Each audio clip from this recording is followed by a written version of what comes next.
আজকে আমরা হিসাব বিজ্ঞানের খুবই একটি গুরুত্বপূর্ণ বিষয় অর্থাৎ 3 ঘরা নগদান বই প্রস্তুত করা শিখব। এটি অঙ্কটি যশোর শিক্ষা বোর্ড 2023 সালের এসএসসি পরীক্ষা এইচএসসি পরীক্ষায় এসেছিল।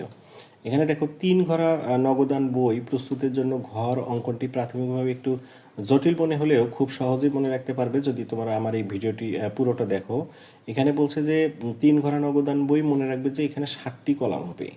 3 ঘরা নগদান বইয়ের 60টি কলাম ডেবিট পাশে এবং 60টি কলাম হবে অবশ্যই আমাদের ক্রেডিট পাশে। তাহলে আমরা এই যে কলাম ছকটি আমরা অঙ্কন করেছি, এখানে দেখো দুইটা পক্ষ আছে, একটা হচ্ছে ডেবিট পক্ষ এবং একটি হচ্ছে ক্রেডিট পক্ষ, অর্থাৎ 14টি কলাম হয়। এর মধ্যে ডেবিট অর্থাৎ বাম সাইডে হবে 60টি কলাম এবং ক্রেডিট পাশে হবে 60টি কলাম। একই কলাম শুধু ডেবিট এবং ক্রেডিট পাশে 60টি করে হবে।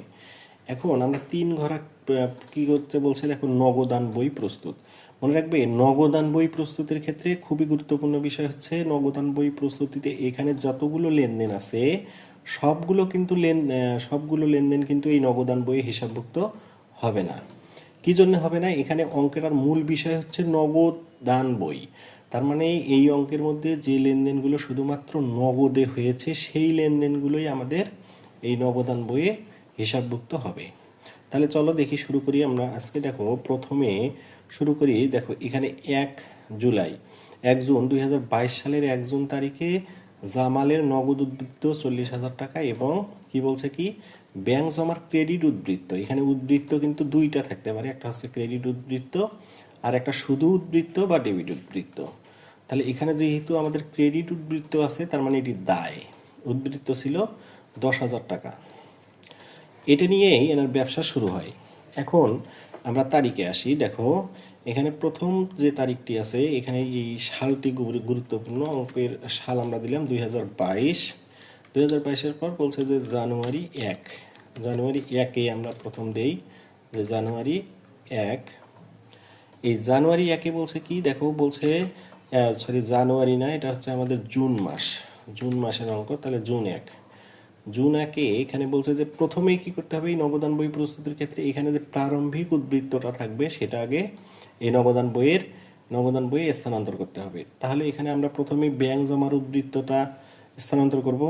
তাহলে ব্যাংক জমার উদ্বৃত্ত স্থানান্তর করার জন্য এখানে যেহেতু ব্যাংক জমার উদ্বৃত্ত, তার মানে হচ্ছে এটা হচ্ছে নগদ জমার উদ্বৃত্ত। তাহলে নগদ জমার উদ্বৃত্ত যদি হয় তাহলে সেটা ডেবিট পাশে আসবে এবং সেটা আমাদের লিখতে হবে কি জানো, সেটা লিখতে হবে হচ্ছে আমাদের ব্যালেন্স বিডি দিয়ে লিখতে হবে যে ব্যালেন্স বিডি। এখানে কত টাকা নগদ উদ্বৃত্ত আছে? আমাদের নগদ টাকার ঘরে লিখতে হবে যে নগদ উদ্বৃত্ত 40,000 টাকা। এরপরে বলছে যে ব্যাংক জমার আরেকটা আছে কি, এটা ছিল কিন্তু নগদ উদ্বৃত্ত, আর এটা আছে বলছে যে ব্যাংক জমার ক্রেডিট উদ্বৃত্ত। যদি ক্রেডিট উদ্বৃত্ত হয় তাহলে সেটা আবার এই পাশে ক্রেডিট কলামে লিখতে হবে। তাহলে 2022 আমরা তারিখ দিয়ে দেব 2022। তাহলে তারিখ হচ্ছে জুন 1 দিয়ে দিলাম জুন 1। কী হবে? একইভাবে আমরা এখানে লিখব যে এটা যেহেতু ক্রেডিট উদ্বৃত্ত, সুতরাং আমরা কি লিখব, এই পাশে এসে ক্রেডিট কলামে আমাদের লিখতে হবে এই কথাটাই লিখব, ব্যালেন্স বিডি হবে আমাদের ক্রেডিট উদ্বৃত্ত। কত টাকা? এখানে ব্যাংক জমার উদ্বৃত্ত ক্রেডিট, কারণে এখানে আমাদের এই টাকাটা ব্যাংকের ঘরে দেখাতে হবে। তাহলে ব্যাংকের ঘরে 10,000 টাকা দেখালাম আমরা। এরপরে এখন প্রথম লেনদেনে আসো। প্রথম লেনদেন বলছে দেখো কি, এই যে 3 তারিখ কি বলছে, রনির নিকট হতে পণ্য ক্রয়। এটি কি নগদান বই আসবে না। কি জন্য আসবে না? এখানে যেহেতু রনির নিকট হতে পণ্য ক্রয় করা হয়েছে তার মানে এই লেনদেনটি আমাদের বাকিতে সম্পাদিত হয়েছে। আর আমরা করতেছি যেহেতু নগদান বই, সুতরাং বাকিতে সংগঠিত কোনো লেনদেন আমাদের নগদান বইয়ে আসবে না। শুধুমাত্র নগদে সংগঠিত লেনদেনগুলো আমাদের নগদান বইয়ে আসে। তাহলে এটা আসবে না। তারপরে আমরা জুন 5-এ যাই। জুন 5-এ দেখো কি বলছে, নগদে পণ্য বিক্রয় 30,000 টাকা। তাহলে এটি আসবে, যেহেতু এটি নগদে বিক্রয়। এখন যদি এটা ডেবিট হবে না ক্রেডিট হবে, দেখো বলছে যে নগদে বিক্রয়, তাহলে আমাদের নগদ টাকা এসেছে। যদি নগদ টাকা আসে তাহলে ডেবিট হবে। তাহলে নগদান বই করার সহজ উপায় হচ্ছে যদি কোনো লেনদেনে নগদ টাকা আসে সেটাকে আমরা ডেবিট পাশে দেখাবো। তাহলে ডেবিট পাশে দেখাবো, তাহলে আমরা এখানে দেখাবো জুন 5। তাহলে জুন 5-এ দেখাবো আমরা নগদ টাকা যেহেতু এসেছে এখানে কী লেখাবো এখন এই লেনদেনের হিসাব খাতটি কী লিখবো, কী বাবদ নগদ টাকা এসেছে। দেখো এখানে বলছে যে বিক্রয় বাবদ নগদ টাকা এসেছে, সুতরাং আমরা লিখবো বিক্রয় হিসাব লিখবো। কত টাকা এসেছে নগদ টাকা আমাদের 30,000 টাকা। এখানে দেখো নগদ টাকা যেহেতু এসেছে তাহলে নগদ টাকা লিখে দিলাম 30,000 টাকা। এরপরে দেখো 8 তারিখে বলছে যে 8 তারিখে কি বলা আছে, রশিদের নিকট হতে 20,000 টাকার একটা চেক পাওয়া গেল। তো যেহেতু পাওয়া গেল তার মানে প্রাপ্তিগুলো সবগুলোই কি আসবে, ডেবিট পাশে আসবে। সুতরাং আমরা ডেবিট পাশে দেব কত, জুন। আমরা লিখব জুন কত, দেখো 8 তারিখ। 8 তারিখে কি পাওয়া গেল, আমাদের একটা চেক পাওয়া গেল। এই চেকটা আমরা কার কাছ থেকে পেয়েছি, রশিদের কাছে। আর রশিদের নাম কি, এখানে রশিদ হচ্ছে আমাদের প্রাপ্য হিসাব। তাহলে রশিদ হচ্ছে আমাদের প্রাপ্য হিসাব। কত টাকা চেক পাওয়া গেল, 20,000 টাকা। 20,000 টাকা যেহেতু এটি চেক পাওয়া গেল সুতরাং এটি আর নগদের ঘরে না দিয়ে আমাদের ব্যাংকের ঘরে দেখাতে হবে। মনে রাখবে, যদি আমরা চেক পাই বা চেক পাওয়ার পর সাথে সাথে বা তখনই বা সেই দিনেই বা সঙ্গে সঙ্গেই ব্যাংকে জমা দেওয়া হয়, সেটি অবশ্যই ব্যাংকের ঘরে দেখাতে হবে। তাহলে এটি গেল। এরপরে দেখো বলছে কি 11 তারিখ। 11 তারিখে কি বলছে, নগদে পণ্য ক্রয় 12,000 টাকা। তাহলে নগদে পণ্য ক্রয় করা হয়েছে 12,000 টাকা। এখন এটি ডেবিট পাশে লিখবো না ক্রেডিট পাশে লিখবো। ক্রয় করলে কি হবে, নগদ টাকা চলে যাবে, যদি চলে যায় তাহলে ক্রেডিট পাশে আসবে, আর যদি নগদ টাকা আসে তাহলে ডেবিট পাশে আসবে। যেহেতু এখানে আমাদের এই লেনদেনের ফলে নগদ টাকা আমাদের কাছ থেকে চলে গেছে সুতরাং এটি আমাদের ক্রেডিট পাশে দেখাতে হবে। তাহলে ক্রেডিট পাশের প্রথমে তারিখটা আমাদের দেখায় যে এটি হচ্ছে কত তারিখ, জুন। জুনের কত তারিখ, জুনের হচ্ছে 11 তারিখ। কি লিখবো আমরা, লিখবো হচ্ছে কি বাবদ, বলছে যে নগদে পণ্য ক্রয় হিসাব। তাহলে আমরা লিখবো ক্রয় হিসাব। কি টাকাটা কিসে দিতে হবে, নগদের ঘরে না ব্যাংকের ঘরে, টাকাটা অবশ্যই আমাদের বসবে নগদের ঘরে, কারণ এই টাকাটা আমরা কি হয়েছে, নগদে চলে গেছে আমাদের কাছ থেকে, নগদে প্রদান করেছি, সুতরাং এটি অবশ্যই নগদের ঘরে দেখাতে হবে। এরপরে দেখো বলছে কি নিষ্প্রয়োজনে পণ্য উত্তোলন, এটি অনগদ লেনদেন। যেহেতু এটি একটু অনগদ লেনদেন সুতরাং এটি নগদান বইয়ে আসবে না। তারপরে দেখো রনির দেনার পূর্ণ নিষ্পত্তিতে প্রদান করা হলো 6,800 টাকা। এখানে বলাই আছে প্রদান করা হলো, তার মানে দেওয়া হলো। দেওয়া হলে কোন পাশে যাবে, দেওয়া হলে অবশ্যই আমাদের ক্রেডিট পাশে আসবে। ক্রেডিট পাশে তাহলে কত তারিখ আমরা জানি হচ্ছে, তাহলে জুন 17 তারিখ। জুন 17 তারিখ যেহেতু এটি, সুতরাং এটি জুন 17 আমরা দিয়ে দিলাম। এখন কি হচ্ছে, রনির দেনার পূর্ণ নিষ্পত্তিতে রনিকে দেওয়া হলো, রনি আমাদের কাছে, রনিকে প্রদান করা হলো। তার মানে রনি আমাদের কাছে কি হিসাব ছিল, প্রদেয় হিসাব, অর্থাৎ রনি আমাদের কাছ থেকে রনি আমাদের পাওনাদার ছিল। তাকে কত টাকা দেওয়া হলো, দেখো 6,800 টাকা পূর্ণ নিষ্পত্তিতে। তার মানে রনি আমাদের কাছ থেকে, দেখো এখানে রনির কাছ থেকে আমরা 7,000 টাকার পণ্য ক্রয় করেছিলাম। তাহলে যেহেতু 7,000 টাকার পণ্য ক্রয় করে কত টাকা দিলাম, 6,800 টাকা। তাহলে 6,800 টাকা দিলাম। তাহলে নগদের ঘরে আমাদের বসবে কত টাকা, আমরা যত টাকা নগদ দিয়েছি ততই বসবে। আর হলে এখানে তাহলে বাকি 200 টাকা কি হচ্ছে, বাকি 200 টাকা আমাদের বাট্রা পাওয়া গেছে, সুতরাং এই 200 টাকা বসবে আমাদের বাট্রার ঘরে। এটি গেল হচ্ছে আমাদের 17 তারিখ। এরপর বলছে কি দেখো 21 তারিখ। 21 তারিখে কি বলছে, রিফাতের নিকট হতে 10% বাট্রায় 1,800 টাকা পাওয়া গেল। তাহলে পাওয়া গেলেই ডেবিট হবে, অর্থাৎ আসলেই ডেবিট হবে। তাহলে জুন কত তারিখ হবে আমাদের, জুন হবে 21 তারিখ। তাহলে 21 তারিখ দিলাম। এখানে কি রনির দেনার পূর্ণ নিষ্পত্তি কি বলছে, রিফাতের কাছ থেকে পাওয়া গেল। তার মানে রিফাতের কাছ থেকে আমরা আগেই টাকা পেতাম, সেই রিফাতের টাকাটা আমরা আজকে নগদে পেলাম। ওনার কাছ থেকে আমাদের প্রাপ্য হিসাব ছিল, সেটা আমরা পেয়ে গেলাম। তাহলে প্রাপ্য হিসাব কত টাকা পাওয়া গেল, 1,800 টাকা। কি এই টাকাটা কিন্তু আমরা কি বলছি, যে এই টাকাটা আমাদের বলছে কি নগদে পাওয়া গেল। যেহেতু পাওয়া গেল সুতরাং এটি নগদের ঘরে বসবে। কত টাকার পূর্ণ নিষ্পত্তিতে আমরা, এখানে একটা মূল বিষয় হচ্ছে, এখানে কিন্তু 1,800 টাকা পাইছি 10% বাট্রায়। তার মানে মূল টাকাটা ছিল কত, আমাদের মূল টাকাটা ছিল কিন্তু 2,000, যেটা আমরা অঙ্কের কোন অংশের সমাধান দেখিয়েছি। তোমরা যদি দেখে না থাকো তাহলে ওই ভিডিও দেখলেই 1,800 টাকার এবং 2,000 টাকার বিষয়টি বুঝতে পারবে। তাহলে এখানে আমরা বাট্রা পাচ্ছি কত, এখানে দেখো যেহেতু 1,800 টাকা আমরা পেলাম, তাহলে 1,800 টাকা আমরা এখানে 200 টাকা আমাদের বাট্রা ছিল। তাহলে 200 টাকা আমাদের বাট্টার ঘরে আমরা দিয়ে দিলাম। এরপরে বলছে দেখো কি, যে ব্যাংক হতে অফিস প্রয়োজনে উত্তোলন। এই যে নগদান বইয়ের সবচেয়ে একটি গুরুত্বপূর্ণ বিষয় হচ্ছে ব্যাংক হতে যদি আমরা অফিস প্রয়োজনে উত্তোলন করি। আচ্ছা, অফিস প্রয়োজনে উত্তোলন করলে আমাদের জাবেদা কি হয়, আমরা যেটা ক নম্বর অংশে শিখেছি, যে অফিস প্রয়োজনে আমরা যদি উত্তোলন করি তাহলে নগদান হিসাব হয় হচ্ছে, নগদান হিসাব হয় ডেবিট, এবং কি হয়, এবং ব্যাংক হিসাব হয় হচ্ছে আমাদের কি, ক্রেডিট।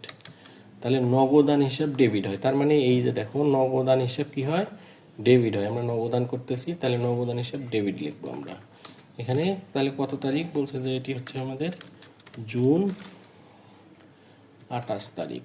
কি হবে, এটিকে এই নগদান বই করার সময় দুটি লেনদেন শুধুমাত্র কন্ট্রা এন্ট্রি হয়ে থাকে, অর্থাৎ যদি একটি সম্পদ বৃদ্ধি পায় এবং আরেকটি সম্পদ হ্রাস পায়, যার ফলে ওই লেনদেনকে কন্ট্রা এন্ট্রি বলা হয়। যদি দুটি লেনদেন আমাদের কন্ট্রা এন্ট্রি হয়ে থাকে, একটা হচ্ছে ব্যাংক হতে অফিস প্রয়োজনে উত্তোলন আর এবং ব্যাংকে জমা দান, এই দুটি কন্ট্রা এন্ট্রি হয়। তাহলে এর আমরা ডেবিট পাশে কি লিখব, ডেবিট পাশে ব্যাংক হতে উত্তোলন হলে, অফিস প্রয়োজনে উত্তোলন হলে ডেবিট পাশে আমাদের লিখতে হবে, তাহলে নগদান হিসাব ডেবিট। তাহলে ডেবিট পাশে আসি আমরা, ডেবিট পাশে লিখব কি, ব্যাংক হিসাব। লেখার সময় আমাদের ব্যাংক হিসাব লিখতে হবে, লেখার সময় আমরা লিখব ব্যাংক হিসাব, এবং টাকা দেব কার ঘরে, যেহেতু নগদ টাকা এসেছে সুতরাং আমরা নগদানের ঘরে টাকা দেব। এবং কি, এখন এই ক্রেডিট পাশে আসো, ক্রেডিট পাশেও আসবো, আমরা জুন লিখব, যে জুন কত, 28। এখন যখন আমরা ক্রেডিট করব তখন আমরা লিখব হচ্ছে নগদান হিসাব। তাহলে লিখলাম যে নগদান হিসাব হবে, নগদান হিসাব। নগদান হিসাব লিখলে টাকা দিতে হবে কার ঘরে, টাকা দিতে হবে আমাদের ব্যাংকের ঘরে। কত টাকা, 2000। এটি হচ্ছে আমাদের কন্ট্রা এন্ট্রি। এখানে আমাদের এই যে কন্ট্রা এন্ট্রির যে ঘরটা আছে, যে হচ্ছে ভাউচার নাম্বারের ঘর বা খতিয়ান পৃষ্ঠা, এখানে এই খতিয়ান পৃষ্ঠায় আমাদের সি লিখে দিতে হবে, ইংরেজি অক্ষরে ছি, এখানে আমরা লিখে দিলাম যে সি, অর্থাৎ এটি কন্ট্রা এন্ট্রি। এটি দ্বারা আমরা কন্ট্রা এন্ট্রি বুঝিয়েছি। এরপরে কি বলছে দেখো, নগদ উদ্বৃত্তের 5000 টাকা হাতে রেখে ব্যাংকে জমা দেওয়া হলো। এখন আসলে এটি গুরুত্বপূর্ণ একটা বিষয়, খুব সহজে একটু বোঝার চেষ্টা করো, তাহলে আমি বোঝানোর চেষ্টা করতেছি। এখন বলছে যে নগদ উদ্বৃত্তের 5000 টাকা হাতে রাখতে হবে এবং অবশিষ্ট টাকাটা কি করতে হবে, ব্যাংকে জমা দেখাতে হবে। তাহলে আমাদের এটা করার নিয়ম হচ্ছে, আমাদের কি করতে হবে, এটা করার জন্য আমাদের এখানে এই যে আমাদের এই ডেবিট পাশের যে কলামটা আছে এটাকে আমাদের আগে যোগ টানতে হবে। তাহলে আমরা এখানে এই টাকাটার যোগ করব। এই টাকাটা যদি আমরা যোগ করি তাহলে আমরা টাকার পরিমাণ পাবো 73,800 টাকা। ব্যাংকের টাকা পাবো আমরা কত, এখানে তারপরে হচ্ছে এই একইভাবে আমাদের কি করতে হবে, এখানেও এই টাকাটাকে আমাদের ক্লোজ করে দেখাবো আমরা, এইখান থেকে এই টাকাটাকে ক্লোজ করে দিলাম। তাহলে 73,800 টাকা দেখালাম। এখন কি করব, এখন বিষয় হচ্ছে এই যে 73,800 টাকা থেকে এই 12,000 এবং 6,800 টাকা আমরা বাদ দেব, বা অর্থাৎ এই 73,800 থেকে এই দুটো টাকা যদি আমরা বাদ দেই তাহলে আমাদের টাকার পরিমাণ হবে কত, 55,000 টাকা। এই 55,000 টাকা থেকে কি বলছে, 55,000 টাকা থাকে আমাদের, যদি এই 73,800 টাকা থেকে এই পাশের টাকার কলমটা বাদ দেই তাহলে আমাদের টাকার ফিগার বেরোয় কত, 55,000 টাকা। তাহলে এই 55,000 টাকা আমরা লিখলাম, যে ধরলাম 55,000 টাকা বের হয়েছে আমাদের। এই 55,000 টাকা থেকে কত টাকা হাতে রাখতে হবে, আমরা হাতে রাখতে বলছে যে 5,000 টাকা হাতে রাখুন। তাহলে কত টাকা থাকে, তাহলে আমাদের টাকার পরিমাণ থাকে 50,000 টাকা। এই 50,000 টাকা কি বলছে, যে অবশিষ্ট টাকা ব্যাংকে জমা দেওয়া হলো। এই যে 50,000 টাকা আমরা এখন কি করব, ব্যাংকে জমা দেব। তাহলে আমি বলছি যে কন্ট্রা এন্ট্রি শুধুমাত্র দুটো দফার হয়, একটা নগদে জমা দেওয়া হলে আর ব্যাংক হতে উত্তোলন করা হলে। সেটি কয় তারিখ বলছে দেখো, এটি হবে আমাদের জুন 30 তারিখ। ব্যাংকে জমা দেওয়া হলে কন্ট্রা এন্ট্রিটা উল্টে যাবে, অর্থাৎ এখানে এই ডেবিট পাশে আমাদের লিখতে হবে, ডেবিট পাশে লিখবো আমরা নগদান হিসাব। ব্যাংকে জমা দিলে ডেবিট পাশে হবে নগদান হিসাব, টাকা হবে কার ঘরে, টাকা হবে আমাদের ব্যাংকের ঘরে। অর্থাৎ যদি আমরা ব্যাংকে জমা দেই তাহলে ডেবিট পাশে লিখবো নগদান হিসাব, টাকা দেবো কার ঘরে, ব্যাংকের ঘরে 50,000। আর ক্রেডিট পাশে একইভাবে ক্রেডিট পাশে লিখবো আমরা ব্যাংক হিসাব, ব্যাংক হিসাব টাকা দেবো আমরা কার ঘরে, নগদের ঘরে। তাহলে 50,000। এটি কত তারিখ, এটি হচ্ছে জুন, জুন কত 30, তাহলে জুন 30-এ দেখালাম। এখন কি বলছে, এখন আমরা কি করব, এখন আমরা অবশিষ্ট যে টাকাটা থাকে এটার পরিমাণ বের করব।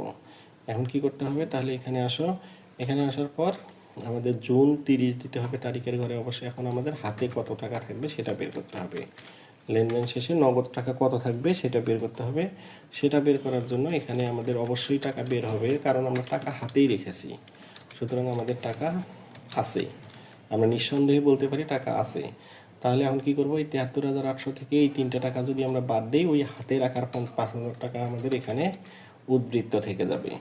অনুরূপভাবে এখন ব্যাংকের ঘরে আসো, ব্যাংকের ঘরের টাকা যদি আমরা যোগ করি তাহলে টাকার পরিমাণ হচ্ছে আমাদের 70,000। এই 70,000 টাকা আমরা এই পাশে ক্রেডিট পাশে বসিয়ে দিলাম 70,000 টাকা। এখন এই 70,000 টাকা থেকে যদি আমরা এই 12,000 টাকা বাদ দিই তাহলে আমাদের টাকার পরিমাণ হচ্ছে কত, তাহলে টাকার পরিমাণ হচ্ছে 58,000 টাকা। তো এটি হচ্ছে আমাদের কি, এটি হচ্ছে আমাদের শেষে হাতে নগদ। এই যে ব্যালেন্স সিডি বের করলাম এটি হচ্ছে আমাদের সমাপনী হাতে নগদ। এই যে সমাপনী হাতে নগদটাকে কি করতে হবে আমাদের, এখন এই সমাপনী হাতে নগদটার কাজ হচ্ছে আমাদের, এটা কিন্তু এখানে অবশ্যই আন্ডারলাইনের মাধ্যমে এটা ক্লোজ করে দিতে হবে। এখানে দুটো আন্ডারলাইন দিতে হবে, যার ফলে এটা ক্লোজ হবে।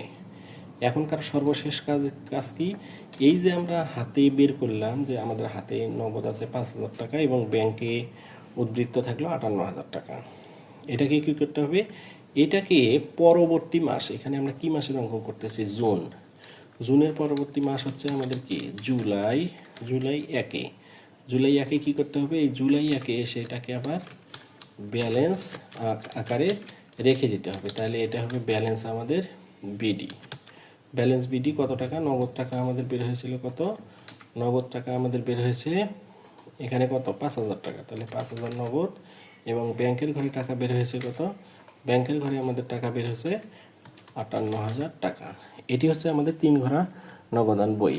আমার পরবর্তী অঙ্কগুলোতে এই 3 ঘরা নগদান বই আরও সহজভাবে আমি বোঝানোর চেষ্টা করেছি। শিক্ষার্থীদের প্রতি আমার অনুরোধ, আমার চ্যানেলটি অবশ্যই তোমরা সাবস্ক্রাইব করবে, এবং কোনো অঙ্ক করতে যদি তোমার সমস্যা হয়, মনে করো যে এই অঙ্কটা পারো না, তাহলে আমাকে কমেন্টসের মাধ্যমে জানাবে, আমি তোমাদের সেই অঙ্কটির সমাধান করে দেবো।